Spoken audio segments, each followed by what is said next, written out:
রাসূলুল্লাহ সাল্লাল্লাহু আলাইহি ওয়াসাল্লাম উদার গোত্রের লোকগুলোকে বসিয়ে সমস্ত সাহাবায়ে কেরামদের সামনে সূরা হাশরের 18 নম্বর আয়াতে কারিমা পাঠ করলেন। ইয়া আইয়ুহাল্লাযীনা আমানুত্তাকুল্লাহা ওয়াল তানজুর নাফসুম মা কদ্দামাত লিগাদ ওয়াত্তাকুল্লাহা ইন্নাল্লাহা খাবীরুম বিমা তা'মালুন। সূরা হাশর আয়াত নম্বর 18।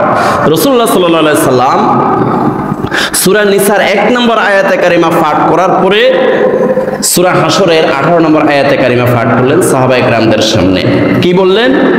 ইয়া আইয়ুহাল্লাযীনা আমানুত্তাকুল্লাহ, হে আল্লাহর বান্দারা, ও ঈমানদারেরা, যারা ঈমান এনেছো, মুসলমান হয়েছো, ঈমান গ্রহণ করেছো, তোমরা যারা আল্লাহকে ভয় করো। ইয়া আইয়ুহাল্লাযীনা আমানুত্তাকুল্লাহ, আল্লাহকে ভয় করো। ওয়াল তানজুর নাফসুম মা কদ্দামাত লিগাদ, আর চিন্তা করে দেখো আগামী দিনের জন্য তুমি কি পুঁজি জোগাড় করেছো।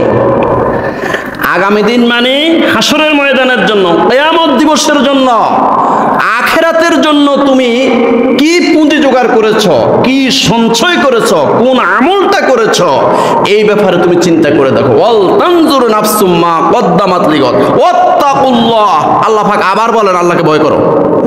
মধ্যখান দিয়ে কি বলেছেন? পরকালের জন্য তুমি কি পুঁজি জোগাড় করেছো, এই কথাটার আগে একবার বলেছেন আল্লাহকে ভয় করো, ইত্তাকুল্লাহ। আবার এই কথাটার পরে আবার বলতেছেন ওয়াত্তাকুল্লাহ, আল্লাহকে ভয় করো। ওয়াত্তাকুল্লাহ, আল্লাহকে তোমরা ভয় করো।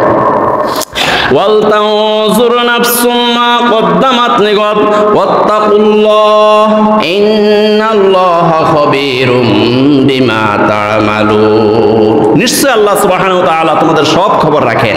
তোমরা কি করতেছো, রাত্রি কি করিতেছো, মানুষের সামনে কি করতেছো, পিছনে কি করতেছো, গহীন জঙ্গলের ভিতরে গিয়ে একা একা তুমি কি করতেছো, সব খবর একজনে রাখেন। তিনি কে? আল্লাহ সব খবর রাখেন, আল্লাহ সব খবর রাখেন। অতএব হে মানুষ, হে ঈমানদার বান্দারা, তোমরা আল্লাহকে ভয় করো। এই দুইটি আয়াতের ব্যাখ্যা করলেন রাসূলুল্লাহ সাল্লাল্লাহু আলাইহি সাল্লাম। কাকে সামনে রেখে?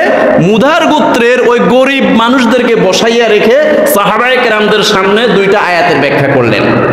এই দুইটা আয়াতের ব্যাখ্যা করার পরে সাহাবায়ে কেরাম বুঝে ফেললেন যে আল্লাহকে ভয় করো, আল্লাহকে ভয় করতে হবে।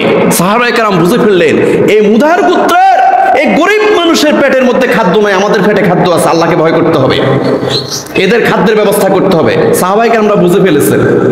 আকল মানকু ইশারা, কথা বলেন, আকল মানকু ইশারা। সাহাবায়ে কেরাম বুঝে ফেললেন আল্লাহকে ভয় করতে হবে। এই মুদার গোত্রের এই গরিব মানুষদের পায়ের মধ্যে জুতা নাই, আমাদের পায়ে জুতা আছে, এদের জুতার ব্যবস্থা করতে হবে। সাহাবায়ে কেরাম বুঝে ফেললেন এই দুইটা আয়াতের ব্যাখ্যা শুনে। এরপরে এই মুদার গোত্রের এই গরিব মানুষদের দেহের মধ্যে কোনো কাপড় নাই, চোপড় নাই, আর আমাদের গায়ের মধ্যে কাপড় চোপড় আছে, এদের গায়ের কাপড় চোপড়ের ব্যবস্থা করতে হবে। সাহাবায়ে কেরাম দিলেন দৌড়, দৌড় দিয়ে সবাই বাড়িতে চলে গেলেন। বাড়িতে গিয়ে যার যা আছে, যার ঘরে যা আছে, যার ঘরে কাপড় চোপড় আছে কাপড় চোপড় নিয়ে হাজির হয়ে গেলেন, যার ঘরে খেজুর আছে খেজুর নিয়ে হাজির হয়ে গেলেন, যার ঘরে আটা আছে আটা নিয়ে হাজির হয়ে গেলেন, যার ঘরে দিনার দিরহাম আছে দিনার দিরহাম নিয়ে হাজির হয়ে গেলেন। সুবহানাল্লাহ। এবার খাদ্যের একটা বিশাল স্তূপ হয়ে গেল, কাপড় চোপড়ের একটা বিশাল স্তূপ হয়ে গেল। এই দুইটা স্তূপ দেখে আমাদের দয়াল নবী, মায়ার নবী, দয়ার সাগর মুহাম্মদুর রাসূলুল্লাহ সাল্লাল্লাহু আলাইহি ওয়াসাল্লাম খুশি হয়ে গেলেন। রাসূলুল্লাহ সাল্লাল্লাহু আলাইহি ওয়াসাল্লামের চেহারাটা খাঁটি সোনার মতো উজ্জ্বল হয়ে গেল। সুবহানাল্লাহ।